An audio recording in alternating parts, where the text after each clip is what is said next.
الله أكبر ولله الحمد. أيها الناس اتقوا الله عباد الله.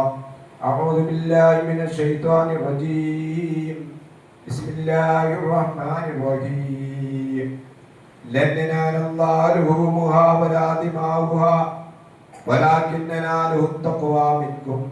كذلك سخرها لكم لتكبروا الله على ما هداكم وبشر المحسنين. ഏറെ ബഹുമാനാദരവുള്ള സഹോദരന്മാരെ, സഹോദരികളെ, സന്തോഷത്തിൻ്റെയും സന്താപത്തിൻ്റെയും സന്ദർഭങ്ങളിലൊക്കെയും സൃഷ്ടികർത്താവായ പടച്ചവനെ ഭയപ്പെട്ടുകൊണ്ട് ജീവിക്കണമേ എന്ന് ആമുഖമായി ഉണർത്തുകയാണ്, വസീയത്ത് ചെയ്യുകയാണ്. ത്യാഗത്തിൻ്റെയും സമർപ്പണത്തിൻ്റെയും ഓർമ്മ പെരുന്നാൾ ആഘോഷിക്കുന്ന എൻ്റെ പ്രിയപ്പെട്ട എല്ലാ സഹോദരീ സഹോദരന്മാർക്കും വളരെ ഹൃദ്യമായ ബലിപെരുന്നാൾ ആശംസകൾ നേരുകയാണ്. തഖബ്ബലല്ലാഹു മിന്നാ വമിൻകും. നമുക്കറിയാം, ഒരു ബലിപെരുന്നാൾ ആഘോഷിക്കുന്ന ഈ സന്ദർഭത്തിൽ ലോകത്ത്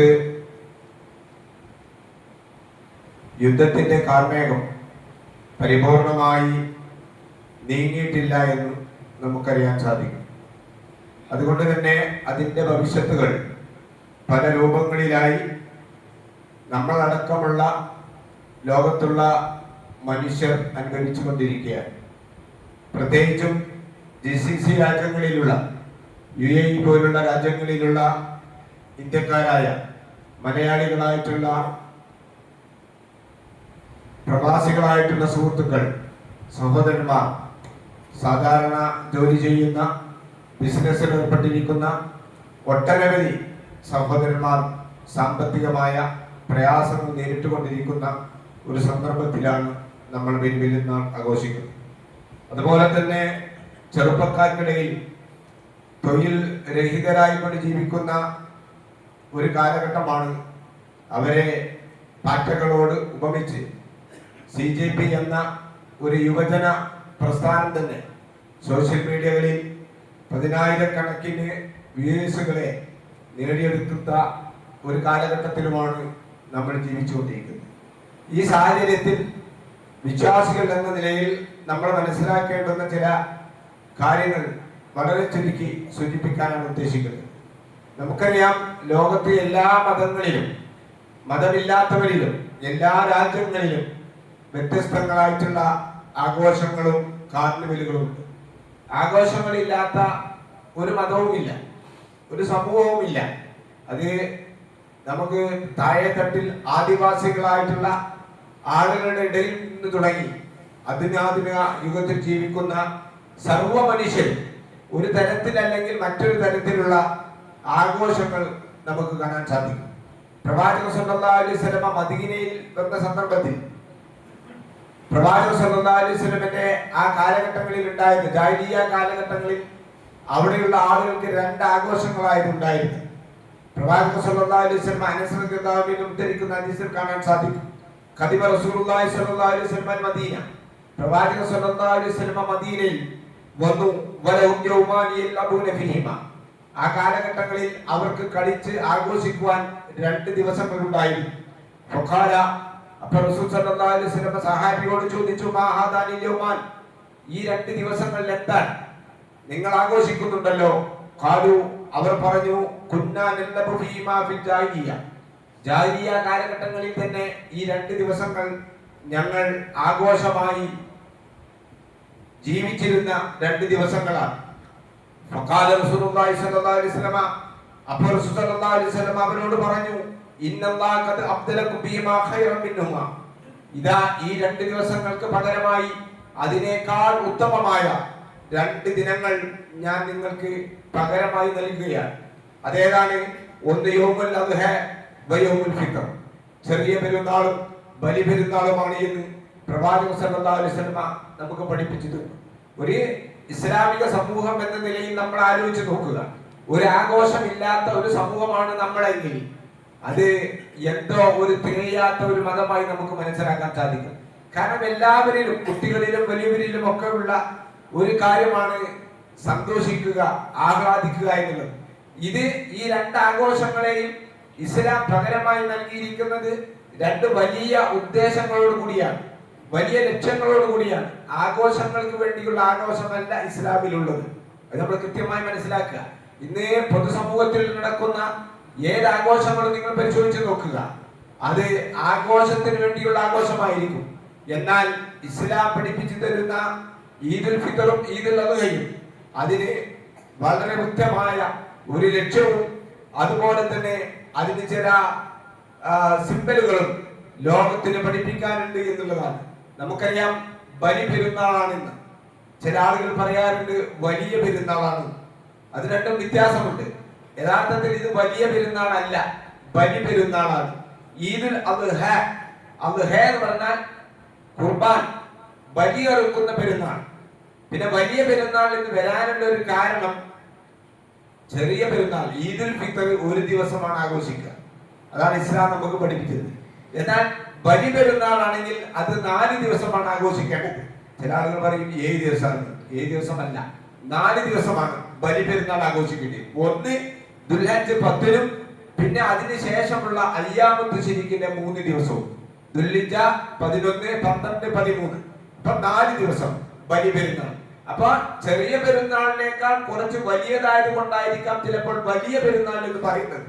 യഥാർത്ഥത്തിൽ അതിന് പറയേണ്ട പേര് ബലി പെരുന്നാൾ, ബലി അറുക്കുന്ന പെരുന്നാൾ. ഈ ബലി പെരുന്നാൾ എന്ന പേര് വരാനുള്ള കാരണം നിങ്ങൾക്കറിയാം. മഹാനായ ഹസ്രത്ത് ഇബ്രാഹിം നബി അലൈഹി സ്വലാത്തു വസ്സലാമിന്റെ 4000 വർഷങ്ങൾക്ക് മുമ്പുള്ള ഒരു ചരിത്രത്തിൽ നിന്നാണ് ബലി പെരുന്നാൾ എന്ന പേര് വന്നിരിക്കുന്നത്.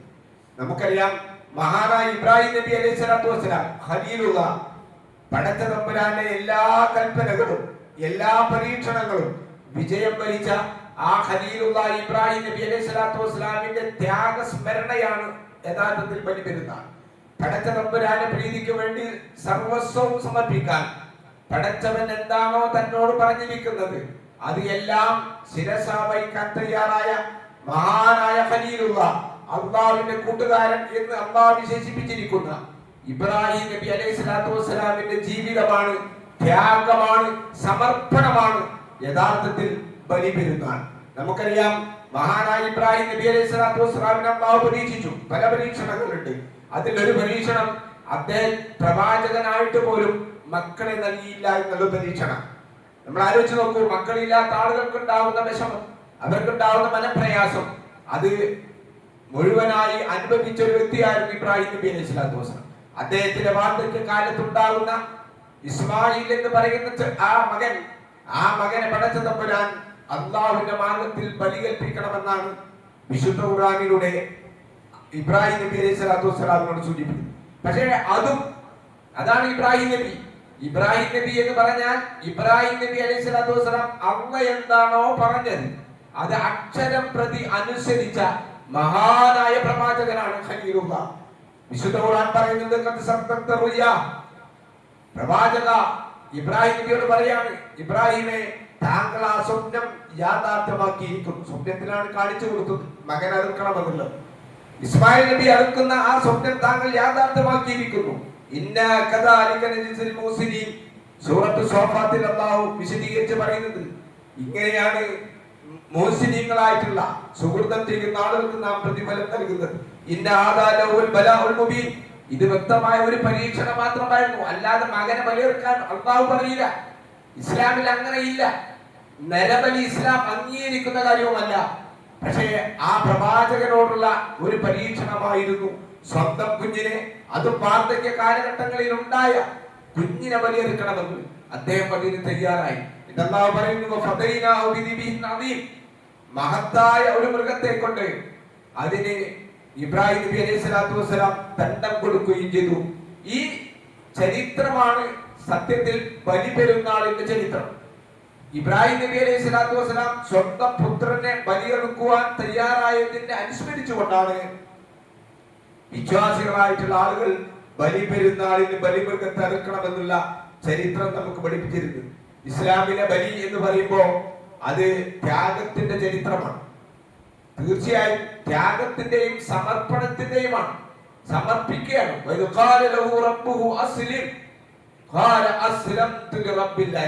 അതാണ് ഇബ്രാഹിം നബി. ഇബ്രാഹിം നബിയോട് അല്ലാഹു പറഞ്ഞു, നീ കീഴ്പ്പെടുക, നീ കീഴ്പ്പെടുക. സൂറത്ത് സഫാത്തിൽ തന്നെ കാണാൻ സാധിക്കും, ഇബ്രാഹിം നബിയും ഇസ്മായിൽ നബിയും അവർ രണ്ടുപേരും അസ്ലമ, അല്ലാഹുവിന് കീഴ്പ്പെട്ടു. അങ്ങനെയാണ് ഇബ്രാഹിം നബി അലൈഹി സ്വലാത്തു വസ്സലാം തന്റെ മകനെ ബലിയർപ്പിക്കാൻ വേണ്ടി തയ്യാറാകുന്നത്. നമുക്കറിയാം, ഈ ബലി എന്ന് പറയുമ്പോൾ ഇന്ന് ഇബ്രാഹിം നബിയുടെ കാലഘട്ടം അതിന് മുമ്പുമുണ്ടെന്നാണ്. പുരാതന കാലഘട്ടം മുതൽ തന്നെ എല്ലാ മതവിഭാഗങ്ങളിലും കാണുന്ന ഒരു ആരാധനാ കർമ്മമാണ് ബലി. അത് മുസ്ലിങ്ങളിൽ മാത്രമല്ല, എല്ലാ മതവിഭാഗങ്ങളിലും നമുക്ക് കാണാൻ സാധിക്കും. പലപ്പോഴും അവർ ആഗ്രഹിക്കുന്ന, അവർ പ്രതീക്ഷിച്ചിരിക്കുന്ന ദേവീദേവന്മാരുടെ പ്രീതിക്ക് വേണ്ടിയാണ് പലപ്പോഴും ഈ ബലിമൃഗത്തിന്റെ മാംസവും രക്തവും ചിന്തുന്നത്. പലപ്പോഴും കാണാൻ സാധിക്കുന്നത് അവരുടെ ബലിപീഠങ്ങളിൽ, ബലിക്കല്ലുകളിൽ, ബലിയെടുക്കുന്ന ആ കല്ലുകളിൽ ഇതിന്റെ രക്തത്തെ ഒഴുക്കുകയാണ്, പ്രതിമകളിൽ ഒഴിക്കുകയാണ്. ഇസ്ലാം അത് അംഗീകരിക്കുന്നില്ല, അല്ലാഹു അംഗീകരിക്കുന്നില്ല. നമുക്കറിയാം, ലോകത്ത് ഏറ്റവും കൂടുതൽ ബലി നൽകുന്നത് നേപ്പാളിലാണ്. നമ്മൾ ആലോചിക്കണം, നേപ്പാളിൽ 5 വർഷം കൂടുമ്പോൾ നടത്തുന്ന ഗാദിമൈ എന്ന് പറയുന്ന ക്ഷേത്രത്തിൽ 5 ലക്ഷം മൃഗങ്ങളെയാണ് 5 വർഷം കൂടുമ്പോൾ അവിടെ ബലിയെടുക്കുന്നത്. ഞാൻ സൂചിപ്പിക്കുന്നത്, ഇത് എല്ലാ മതങ്ങളിലും സമൂഹങ്ങളിലും നിൽക്കുന്ന സംഗതിയാണ്. പക്ഷേ ഇസ്ലാമിലെ ബലി എന്ന് പറയുമ്പോൾ അവിടെ സമർപ്പണവും, അതുപോലെ തന്നെ അവിടെ ബലിമൃഗത്തിന്റെ മാംസമോ ബലിമൃഗത്തിന്റെ രക്തമോ ആ ബലിക്കല്ലിലോ ദേവീദേവന്മാരെ തൃപ്തിപ്പെടുത്തുവാനോ അള്ളാഹുവിനെ തൃപ്തിപ്പെടുത്തുവാനോ ഉള്ളതല്ല. ഞാൻ ഓതിയ ആയത്ത് അള്ളാഹു സൂചിപ്പിക്കുന്നത് അതാണ്. നിങ്ങൾ ബലിയർപ്പിക്കുമ്പോൾ ആ ബലിമൃഗത്തിന്റെ മാംസമോ രക്തമോ അള്ളാഹുവിന് ലഭിക്കുന്നില്ല, അള്ളാഹു ആഗ്രഹിക്കുന്നുമില്ല. പിന്നെ എന്താ? നിങ്ങളിൽ നിന്നുള്ള സൂക്ഷ്മതാബോധമാണ്, തഖ്വയാണ്. എന്താ തഖ്വ? എന്താണ് തഖ്വ? ഇബ്രാഹിം ഖലീലുള്ളാഹി ഇബ്രാഹിം നബി അലൈഹി സ്വലാത്തു വസ്സലാം പടച്ച തമ്പുരാന്റെ പ്രീതിക്ക് വേണ്ടി എല്ലാം സമർപ്പിച്ചപ്പോൾ സ്വന്തം കുഞ്ഞിനെ പോലും ബലിയർപ്പിക്കാൻ തയ്യാറായി ഇബ്രാഹിം നബി. നിങ്ങൾ അത് ചെയ്യേണ്ട വിശ്വാസികളെ, നിങ്ങൾ നിങ്ങളുടെ മക്കൾ ബലിയർപ്പിക്കാൻ പാടില്ല. പക്ഷേ അതിന് പകരമായി നിങ്ങൾ അധ്വാനിച്ചുണ്ടാക്കിയിരിക്കുന്ന നിങ്ങളുടെ സമ്പത്തിൽ നിന്ന് ഒരു മൃഗത്തെ, അതും നല്ല മൃഗത്തെ, ന്യൂനതകളില്ലാത്ത നല്ല മൃഗത്തെ നിങ്ങൾ പടച്ച തമ്പുരാന് വേണ്ടി നിങ്ങൾ ബലി കൽപ്പിക്കണമെന്നുള്ളത് നിങ്ങൾക്ക് സൂക്ഷ്മതയുണ്ടോ, തഖ്വയുണ്ടോ എന്നാണ് നോക്കുന്നത്. കദാലിക സഖറഅലക്കും, ഇപ്രകാരം അല്ലാഹു തആല നിങ്ങൾക്ക് അതിനെ കീഴ്പ്പെടുത്തി തന്നിരിക്കുന്നു. ലിതുകബ്ബിറുല്ലാഹ അലാ മാ ഹദാകും, അല്ലാഹു നിങ്ങൾക്ക് ഹിദായത്ത് നൽകിയത് കൊണ്ട് നിങ്ങൾ തക്ബീറുകൾ ചൊല്ലുകയും വേണം, തക്ബീറുകൾ ചൊല്ലണം. അതുകൊണ്ടാണ് അല്ലാഹു അക്ബർ, അല്ലാഹു അക്ബർ, അല്ലാഹു അക്ബർ. ഇനി ബലിയർപ്പിക്കുമ്പോൾ നമ്മൾ എന്താ ചൊല്ലുന്നത്? ബിസ്മില്ലാഹി അല്ലാഹു അക്ബർ, അല്ലാഹു അക്ബർ എന്താ ബലിയർപ്പിക്കുന്നത്? പടച്ച തമ്പുരാനെ പ്രകീർത്തനം നടത്തണം. എന്തിന്? നിങ്ങളെ ഹിദായത്തിലാക്കിയതിനു വേണ്ടി. എന്താണ് ഹിദായത്ത്? സത്യത്തിന്റെയും അസത്യത്തിന്റെയും 2 മാർഗങ്ങളാണ് ലോകത്തുള്ളത്. ഈ മാർഗങ്ങളിൽ നിന്നും നല്ല കാര്യങ്ങൾക്ക് വേണ്ടി തെരഞ്ഞെടുക്കപ്പെട്ടിരിക്കുന്ന വിശ്വാസികൾ നന്മകൾ ചെയ്യുവാൻ, നല്ല വിശ്വാസവും നല്ല പ്രവർത്തനം ചെയ്യുവാൻ നിങ്ങൾക്ക് ഹിദായത്ത് നൽകി. എങ്ങനെയാണ് മാതാക്കളോട് പെരുമാറേണ്ടത്, എങ്ങനെയാണ് വയോജനങ്ങളോട് പെരുമാറേണ്ടത്, എങ്ങനെയാണ് അയൽവാസികളോട് പെരുമാറേണ്ടത്, എങ്ങനെയാണ് നമുക്ക് പടച്ച തമ്പുരാൻ നൽകിയിരിക്കുന്ന സമ്പത്ത് ചെലവഴിക്കേണ്ടത്, അത് എങ്ങനെയാണ് നമ്മൾ സമ്പാദിക്കേണ്ടത്, ഇങ്ങനെ ജീവിതത്തിൽ ഒരു വിശ്വാസി നിലകൊള്ളുന്ന എല്ലാ മാർഗങ്ങളിലേക്കും നിങ്ങൾക്ക് ഹിദായത്ത് നൽകി. ആ ഹിദായത്ത് നൽകിയെന്ന കിട്ടാത്തവരെ സംബന്ധിച്ചിടത്തോളം മനസ്സിലാക്കണം, അവർക്കറിയില്ല. ആ ഹിദായത്ത് നിങ്ങൾക്ക് നൽകിയത് കൊണ്ട് നിങ്ങൾ പടച്ചവന് തക്ബീർ ചൊല്ലണം. ഇതാണ് ഖുർആൻ നമുക്ക് പഠിപ്പിച്ചു തരുന്നത്. വബശ്ശിരിൽ മുഅ്മിനീൻ മുഹ്സിനീൻ, സുകൃതം ചെയ്യുന്ന ആളുകൾക്ക് നീ സന്തോഷ വാർത്ത അറിയിക്കുകയും ചെയ്യുക. പ്രിയപ്പെട്ട സഹോദരന്മാരെ, സഹോദരികളെ, ബലിയുമായി ബന്ധപ്പെട്ടുകൊണ്ട് നമ്മൾ മനസ്സിലാക്കേണ്ടുന്ന ഒരു സംഗതി, ഇത് ഈ ലോകക്രമത്തിന്റെ ഒരു ഭാഗം കൂടിയാണ്.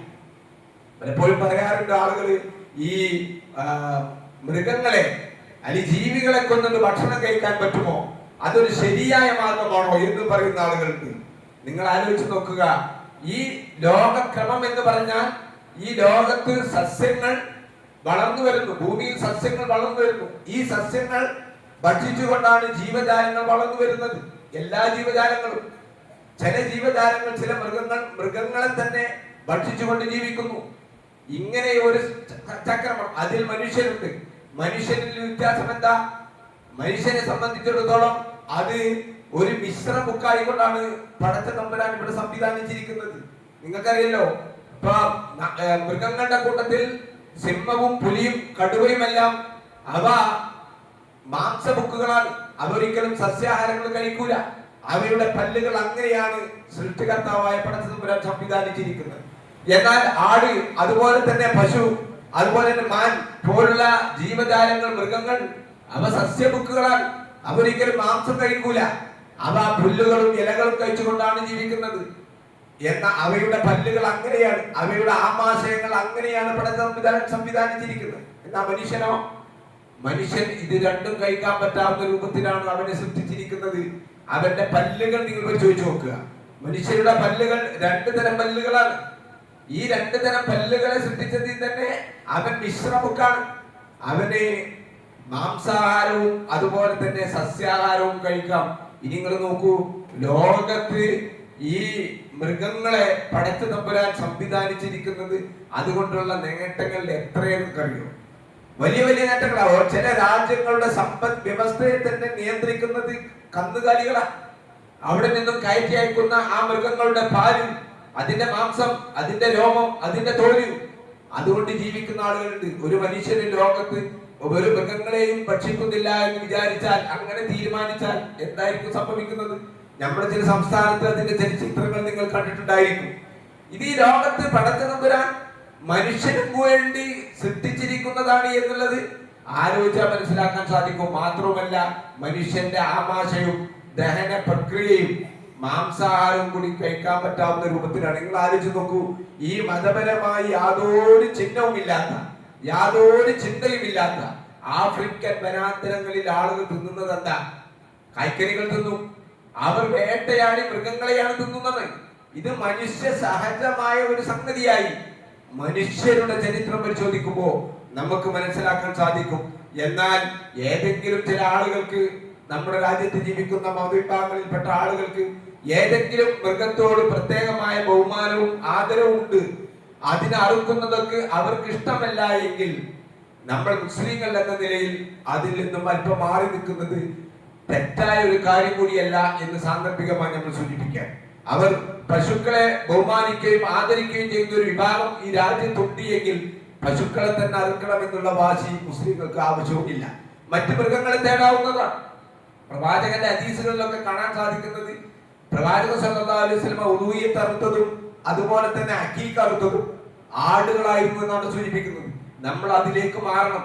അതൊരു ഒരു വിഭാഗം ആളുകൾക്ക് എന്തെങ്കിലും മനോവിഷമമുണ്ട് എങ്കിൽ അതിന് നമ്മൾ വാശി പിടിക്കേണ്ട ആവശ്യമില്ല എന്ന് സാന്ദർഭികമായി നിങ്ങളെ ശ്രദ്ധയിൽപ്പെടുത്തുകയാണ്. ഞാൻ സൂചിപ്പിച്ചത്, ഈ രാജ്യത്ത് നമ്മൾ ജീവിക്കുമ്പോൾ സ്നേഹത്തോടും ബഹുഭൂരിപക്ഷം വരുന്ന ഹൈന്ദവ സഹോദരന്മാരോട് അവരെ വെറുപ്പിക്കുന്ന സ്വഭാവം നമ്മുടെ പ്രവർത്തനത്തിലോ വാക്കിലോ അല്ലെങ്കിൽ നമ്മുടെ മെസ്സേജുകൾ ഫോർവേഡ് ചെയ്യുന്ന സ്ഥലങ്ങളിലോ ഉണ്ടാകാൻ പാടില്ല.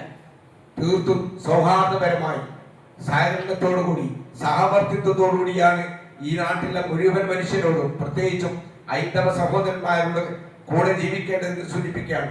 അല്ലെങ്കിൽ തന്നെ വർഗീയത, ഇല്ലാത്ത വർഗീയത ഊതിപ്പെറിപ്പിക്കാൻ വേണ്ടി ശ്രമിച്ചുകൊണ്ടിരിക്കുന്ന ഒരു കാലഘട്ടത്തിലാണ് നമ്മൾ ജീവിക്കുന്നത്. അത് കൃത്യമായ ബോധം മുസ്ലിങ്ങളായിട്ടുള്ള സഹോദരന്മാർക്ക്, ചെറുപ്പക്കാർക്ക് ഉണ്ടാകണമെന്ന് സൂചിപ്പിക്കുകയാണ്. അതുകൊണ്ട് തന്നെ നമ്മുടെ ഈ ബലിപെരുന്നാളിന്റെ ദിനത്തിൽ നമ്മുടെ കുടുംബ ബന്ധവും അയൽപക്ക ബന്ധവും, അയൽപക്ക ബന്ധങ്ങളിൽ അമുസ്ലിങ്ങളായിട്ടുള്ള സഹോദരന്മാരാണെങ്കിൽ പോലും അവരോട് നല്ല സഹവർത്തിത്വവും അതുപോലെ തന്നെ ബഹുമാനവും ആദരവും സൂക്ഷിച്ചുകൊണ്ടാണ് നമ്മൾ ശ്രദ്ധിക്കേണ്ടത്. നിങ്ങൾ സൂചിപ്പിക്കുകയാണ്, നിങ്ങൾ മനസ്സിലാക്കാൻ വേണ്ടി, നമ്മൾ ബലിയെറുക്കുന്ന മാംസത്തിന്റെ ചില ഭാഗങ്ങൾ, ചില അംശങ്ങൾ അമുസ്ലിങ്ങളായ സഹോദരന്മാർക്ക് കൂടി നമ്മൾ നൽകി വരാറുണ്ട് എന്ന് സൂചിപ്പിക്കാൻ.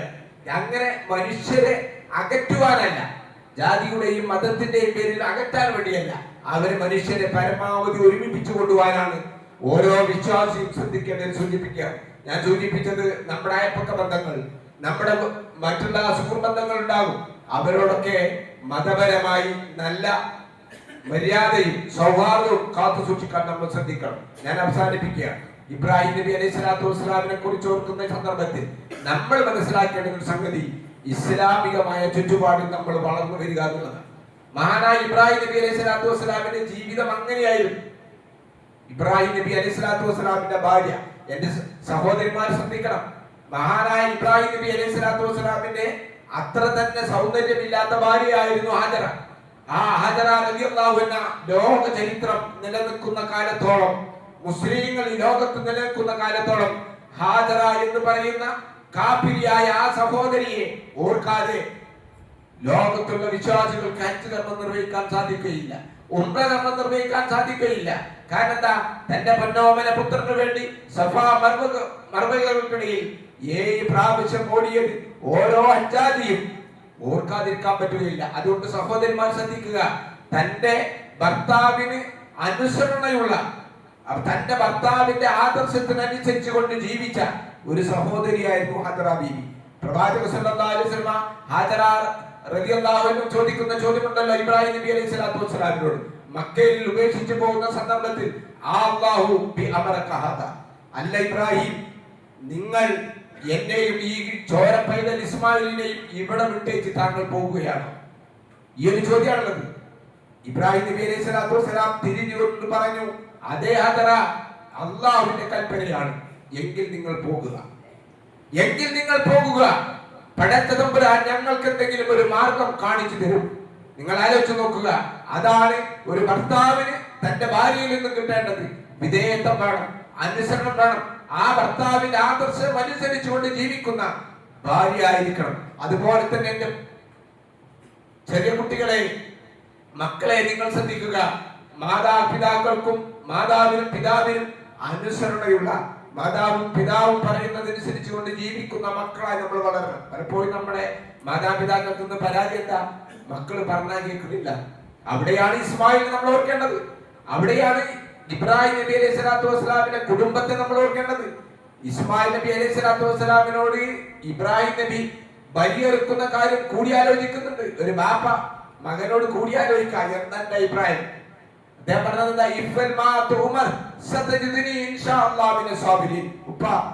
ഉപ്പ എന്താണോ അല്ലാഹു താങ്കളോട് കൽപ്പിച്ചത് താങ്കൾ അത് ചെയ്യുക. ജമാലുകളുടെ കൂട്ടത്തിൽ താങ്കൾക്ക് എന്നെ കാണാൻ പറ്റും. എന്റെ പ്രിയപ്പെട്ട മക്കളെ, എന്റെ പ്രിയപ്പെട്ട മക്കളെ, നിങ്ങളുടെ മാതാപിതാക്കളെ കണ്ണീര് കുടിപ്പിക്കുന്ന ഒരു സ്വഭാവം നമ്മളിൽ ഉണ്ടാകാൻ പാടില്ല. ആ കുട്ടികളാണെങ്കിലും പെൺകുട്ടികളാണെങ്കിലും മാതാപിതാക്കളുടെ ആദർശത്തിനനുസരിച്ച് കൊണ്ട് ജീവിക്കുന്ന ഒരു കുടുംബമാണ്. ഇനി നമ്മൾ ആലോചിക്കുക, നമ്മൾ ഭർത്താക്കന്മാരാണ്, നമ്മൾ ഭാര്യമാരാണ്, നമ്മൾ മക്കളാണ്. നമ്മുടെ സ്നേഹത്തോടുകൂടി, ഒരുമയോടുകൂടി, ഒരേ ആദർശത്തിൽ കെട്ടുറപ്പോടുകൂടി ജീവിക്കാൻ നമുക്ക് സാധിക്കുന്നുണ്ടോ? ഇല്ലെങ്കിൽ ഇബ്രാഹിം നബി അലൈഹി സ്വലാത്തു വസ്സലാമിന്റെ ഖലീലുള്ളാഹി ഇബ്രാഹിം നബി അലൈഹി സ്വലാത്തു വസ്സലാമിന്റെ ജീവിതം നമ്മൾ പാഠമായി ഉൾക്കൊള്ളുക. ഞാൻ അവസാനിപ്പിക്കാം. പ്രിയപ്പെട്ട സഹോദരന്മാരെ, വളരെ സന്തോഷകരമായി പെരുന്നാളുകൾ നമ്മൾ ആഘോഷിക്കുക, നമ്മുടെ കുടുംബ ബന്ധങ്ങൾ പുതുക്കുക, നമ്മുടെ അയൽപക്ക ബന്ധങ്ങൾ പുതുക്കുക. ഫോൺ ചെയ്തിട്ടെങ്കിലും നമ്മുടെ സ്നേഹബന്ധമൊക്കെ പുതുക്കി നല്ല ഒരു ഐക്യത്തോടുകൂടി, ബന്ധത്തോടുകൂടി നമ്മുടെ പെരുന്നാൾ ആഘോഷിക്കാൻ നമ്മൾ സാധിക്കുക. നമുക്കറിയാം, ഇന്ന് നമ്മൾ സന്തോഷവാന്മാരാണ്. പുത്തനുടുപ്പും അതുപോലെ തന്നെ സുഗന്ധ ദ്രവ്യങ്ങളെല്ലാം പൂശി സന്തോഷത്തോടുകൂടി നമ്മൾ ഇരിക്കുന്നുണ്ട്. പക്ഷെ ലോകത്തിന്റെ പല ഭാഗങ്ങളിലും മുസ്ലിങ്ങളായിട്ടുള്ള ആളുകൾക്ക് ഇതിന് ഭാഗ്യം ലഭിച്ചിട്ടില്ല.